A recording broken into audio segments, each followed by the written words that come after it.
Dès notre naissance, ce monde commence à nous façonner. Nous grandissons entourés de bruit, de voix multiples qui crient et qui nous dictent qui nous sommes ou qui nous devrions être. Alors consciemment ou pas, nous nous inspirons de modèles, d'influences qui façonnent nos attitudes, nos rêves, nos ambitions. Mais quand vient la question essentielle de savoir qui nous sommes vraiment, trop souvent les mots nous manquent. Qui es-tu au fond ? T'es-tu déjà arrêté pour y réfléchir? Est-ce une question qui compte vraiment? Est-ce que nous ne vivons pas en réalité au cœur d'une crise d'identité? Un tourbillon qui alimente tant de nos luttes quotidiennes dans ce monde. Dans cette vidéo, nous explorons ensemble une perspective unique, celle de Christ, lui qui nous parle de notre identité.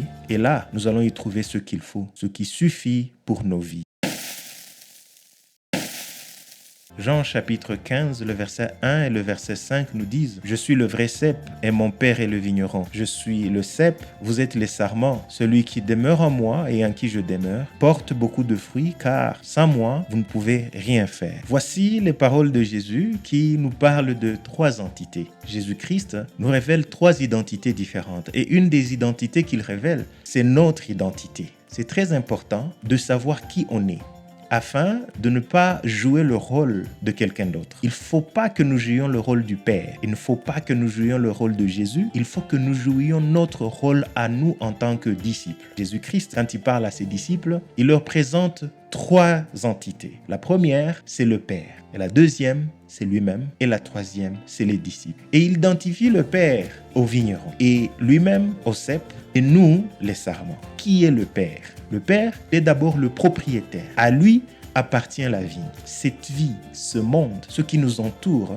ne nous appartient pas. Il y a quelqu'un qui a décidé un jour d'avoir un plan, créer une structure, avoir des serviteurs, un territoire sur lequel cette vigne doit pousser. Si nous ne le comprenons pas, nous allons essayer de jouer le rôle de propriétaire. Et c'est ça qui nous arrive souvent. C'est que nous pensons que ce qui est autour de nous nous appartient. Et nous avons tendance à aller l'arracher, voler, prendre ce qui n'est pas à nous. Nous nous retrouvons en train de nous occuper des choses qui n'ont rien à voir avec notre appel. Le Père, il est le vigneron. C'est lui qui a décidé de créer une vigne. Alors non seulement il a décidé de créer cette vigne, mais il a un objectif. Il cherche le fruit. Il dit dans le verset 5 que nous avons lu, « Nous sommes les sarments. Si nous restons attachés et nous demeurons attachés au cep, nous allons porter beaucoup de fruits. » Il n'y a personne qui va planter afin que le fruit puisse être récolté par quelqu'un d'autre. Le fruit non plus ne nous appartient pas. Alors souvent, nous croyons que notre travail, nous croyons que ce que nous portons, nous croyons que le résultat de nos efforts,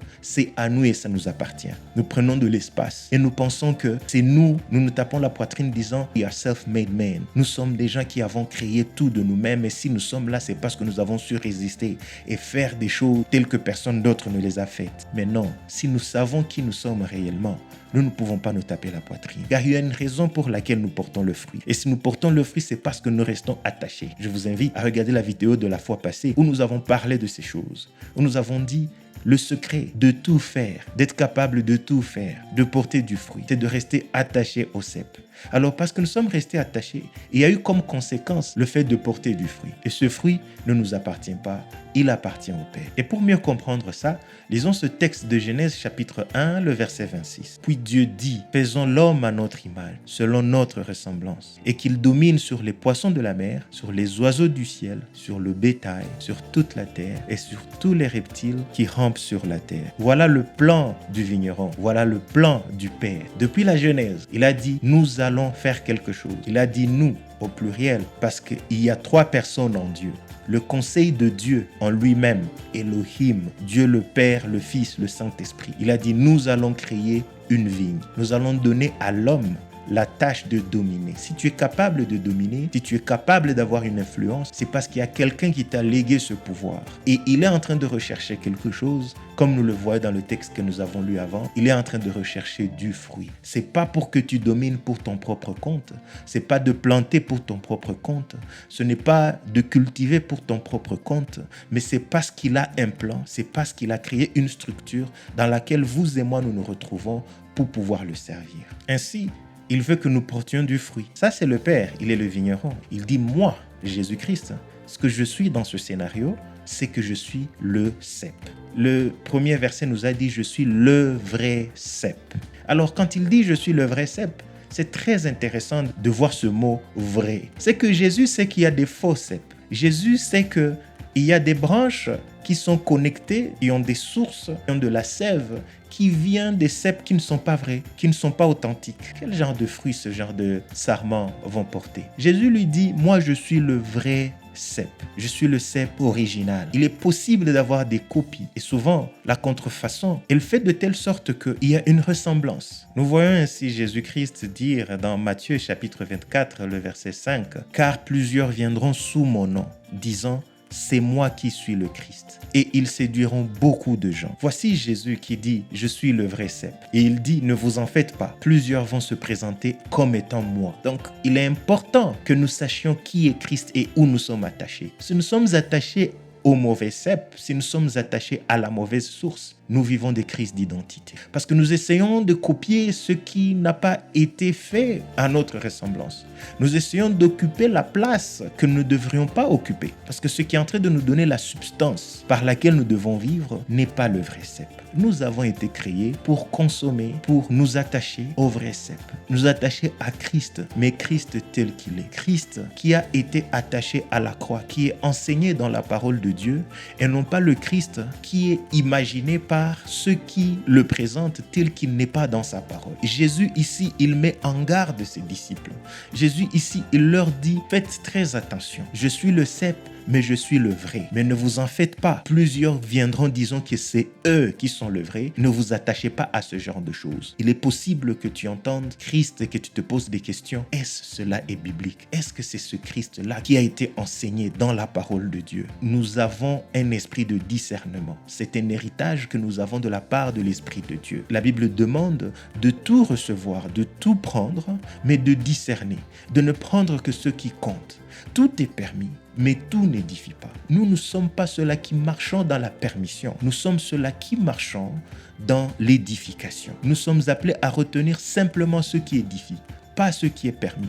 Alors notre vie chrétienne ne doit pas être une vie qui se pose la question de savoir est-ce que ceci est permis, est-ce que cela est permis, est-ce que je dois faire cela, est-ce que je devrais faire cela. Non, Jésus a dit tout est permis, nous avons la liberté. Mais Jésus-Christ ne veut pas que nous marchions par ça. Il veut que nous marchions par ce qui édifie, ce qui nous grandit, ce qui fait qu'en tant que sarment, nous pouvons pousser et porter du fruit. Car si nous sommes connectés au mauvais cèpe, nous n'allons pas porter du fruit et le vigneron qui est le Père ne sera pas content et il est impossible de lui plaire et ainsi nous aurons raté ce que nous avons été appelés à être. Faisons très attention car plusieurs viendront disant qu'ils sont le vrai cèpe. Alors, autre chose que nous devons comprendre ici, c'est que le cèpe, c'est la partie la plus importante parce que c'est elle qui fait à ce que le fruit vienne des sarments. Si les sarments sont coupés du cèpe, ils ne porteront jamais de fruit. Vous n'allez jamais trouver une branche qui apportait du fruit n'étant pas attachée à la branche principale ou bien à la tige principale. Alors, c'est la partie qui compte le plus. La partie qui compte le plus, c'est le cèpe. Christ, il est celui qui a été élevé au-dessus de tout. C'est lui le plus important dans le royaume. Car son nom a été élevé au-dessus de tout. Il a été placé au-dessus de tout. Il est dans le Père. Et le Père, il est dans lui. Et nous nous sommes attachés à être en Christ afin que nous nous retrouvions dans le Père et que nous fassions un tout. Alors pour nous, nous devons regarder à Christ. Ça suffit. C'est tout ce qu'il nous faut car il est dit dans Jean chapitre 3, le verset 35, « Le Père aime le Fils et il a remis toutes choses entre ses mains. » Le Père aime le Fils et il a remis toutes choses entre ses mains. C'est comme ça que le vigneron a décidé. C'est comme ça que le vigneron a voulu. Il a dit, j'ai mon Fils, il s'appelle Jésus. Il est le cèpe et en lui j'ai mis tout. C'est la partie la plus importante. Ne croyons pas que nous sommes les plus importants. Encore une fois, très important de savoir qui nous sommes. Parce que parfois nous croyons que dans ce royaume, il s'agit de nous. Alors nos prières et notre comportement, c'est toujours moi. Mes prières, mes résolutions, mes solutions, les réponses à mes prières. Je suis plus que vainqueur. Je suis au-dessus de tout parce que Christ est en moi. C'est moi. Et souvent, nous nous retrouvons en train de créer un environnement qui est très égocentrique. Il faut que Christ soit au centre. Nous devons diminuer pour que lui grandisse. C'est ce que a dit Jean-Baptiste. Il faut que je diminue. Je ne suis même pas digne d'ouvrir les lacets de ses chaussures. C'est ça l'attitude d'un disciple. Si nous ne gardons pas cette attitude, il est difficile de pouvoir plaire au maître, de pouvoir plaire au vigneron qui cherche du fruit en nous. Alors le Père, il aime le Fils et il lui a tout donné. Alors, nous arrivons maintenant à nous-mêmes. Le Fils, il est un, mais les sarments sont plusieurs. Déjà, nous devons savoir que nous sommes nombreux dans le scénario que Christ est en train de décrire. Nous formons un corps, nous sommes une église, nous sommes plusieurs qui devons interagir ensemble. Nous ne pouvons pas vivre dans ce monde où tout tourne autour de nous. Il s'agit de nous. Il s'agit de nous qui devons réussir au détriment des autres. Il s'agit de nous qui devons avancer et les autres, ça ne nous dit absolument rien. Alors, nous sommes nombreux et nous dépendons du cep. Nous devons accepter de vivre une vie de dépendance. Lorsque on ne dépend pas, on vit une crise d'identité. Voilà un grand problème de ce monde. Nous cherchons tous l'indépendance. Si on doit prendre le mot dépendance et le mot indépendance et les mettre ensemble, vous allez voir que nous tous, nous tendons vers l'indépendance. Le fait d'être indépendant, ça semble toujours être la chose positive. Il faut que je sois indépendant. Il faut que les pays soient indépendants. Nous devons avoir de l'autodétermination. Nous devons avoir la capacité de choisir qui nous devons devenir. Mais nous oublions que l'histoire ou bien le concept du royaume de Dieu, c'est un royaume justement. Dans un royaume, tout appartient au roi. Les sujets dépendent du roi. Dans un royaume, rien n'appartient au peuple. Tout appartient au roi. Même le peuple appartient au roi. Et quand le roi est bon, le peuple est bien. Et nous avons un bon roi. Le roi qui s'occupe de nous. Le roi qui s'occupe de nos vies. Donc, nous ne pouvons pas vivre une vie d'indépendance. Nous devons dépendre du cep. Nous devons dépendre de cette partie centrale qui est Christ pour que nous puissions faire ce que Dieu veut. Alors, nous dépendons du cep, mais nous sommes aussi émondés. Ça, c'est un concept très, très, très important parce que c'est quelque chose que nous n'acceptons pas. Dans la dépendance, nous devons accepter d'être émondés ou bien de perdre. De perdre ces parties-là inutiles. Si nous vivons une vie où il n'y a rien d'inutile qui quitte, nous ne faisons qu'accumuler. Nous ne faisons que prendre ici et là. Il est très difficile de pouvoir plaire au maître. Il est très difficile de pouvoir faire ce que Dieu veut de nos vies. Voici ce que dit Jean chapitre 15, le verset 2. Tout sarment qui est en moi et qui ne porte pas de fruit, il le retranche. Et tout sarment qui porte du fruit, il l'émonde afin qu'il porte encore plus de fruits. Voilà ce que fait le Père. Tu ne portes pas de fruits, il te coupe, il t'enlève. Tu portes du fruit, il t'émonde. Dans les deux cas, il y a quand même une difficulté. Dans le cas où on ne porte pas du fruit, c'est simple, nous ne servons à rien. Il enlève. Parce que probablement, nous sommes connectés au mauvais cep. Parce qu'on ne peut pas être connecté au bon et ne pas porter du fruit. Mais si on ne porte pas du fruit, il coupe, il enlève. Mais si on porte du fruit, alors il vient encore une fois pour couper des parties qui feront à ce que le reste puisse encore grandir mieux. C'est-à-dire que même lorsque nous semblons avoir bien fait, pour Dieu, ça ne suffit pas. Il dit, je veux beaucoup plus de fruits. Et pour cela, il y a quelque chose que vous devez perdre. En tant que disciples, nous sommes appelés à perdre et à toujours perdre. Il y a toujours quelque chose qui doit être enlevé. Ce n'est pas facile, je sais. Ce n'est pas un évangile que j'appelle populaire parce que c'est pas ça qu'on veut entendre. Vous voulez entendre que je vous dise que vous allez accumuler, que les choses vont aller de l'avant et que vous allez être plus que vainqueur au-dessus de tout le monde qui est tout autour de vous et que vous allez prospérer à tous égards tous les jours. Non, c'est pas comme ça. Oui, nous prospérons en Dieu, nous prospérons en Christ, mais le processus, il passe par des pertes, il passe par l'émondage. Alors si Christ, si Dieu a décidé de te faire passer par ce processus, ne t'en fais pas. Tu es sur la bonne voie. Ne te pose pas la question de savoir pourquoi j'ai marché avec Dieu, pourquoi j'ai été ainsi avec le Seigneur et il a décidé de me faire passer par cette épreuve. Alors qu'avant, je croyais que les choses étaient sur le bon rail. Tout semblait vouloir bien marcher et puis tout d'un coup, j'ai tout perdu. Non, tu n'as pas tout perdu. Le Père aime le Fils, il lui a tout donné et dans le processus, il lui a aussi donné d'émonder, de dire il y a des choses de couper, il y a des branches qu'il faut enlever pour qu'on porte plus de fruits. Alors si on est émondé, si on nous enlève quelques parties, si nous sommes dans un processus de perte pour que nous puissions porter plus de fruits, c'est pour une raison. Et cette raison, c'est celle de porter du fruit. Nous sommes appelés à porter le fruit. Et c'est ça le rôle, c'est ça la finalité. C'est pas nous qui créons le fruit, c'est pas nous qui inventons le fruit. Le fruit, il existe simplement parce que nous sommes connectés au cep. C'est nous qui le portons, mais c'est pas nous qui le créons. Le fruit, c'est une conséquence. Donc on ne peut pas fabriquer la conséquence. Nous ne pouvons que nous attarder à la cause. Et notre rôle, c'est d'être à la cause. Et la cause, c'est l'attachement. Le fait de rester attaché au cep fait à ce que nous portions du fruit. Et cela peut dépendre des saisons. Il y a plusieurs saisons. Nous traversons beaucoup de choses, beaucoup de difficultés. Il y a l'hiver, il y a le printemps, il y a l'automne, il y a l'été. En hiver, toutes les feuilles sont parties. Il n'y a pas de fruits que l'on porte en hiver. Mais est-ce qu'au fin fond, on n'est pas capable de porter du fruit? Bien sûr qu'on est capable de porter du fruit. Vous savez pourquoi? Parce qu'on est attaché au cep.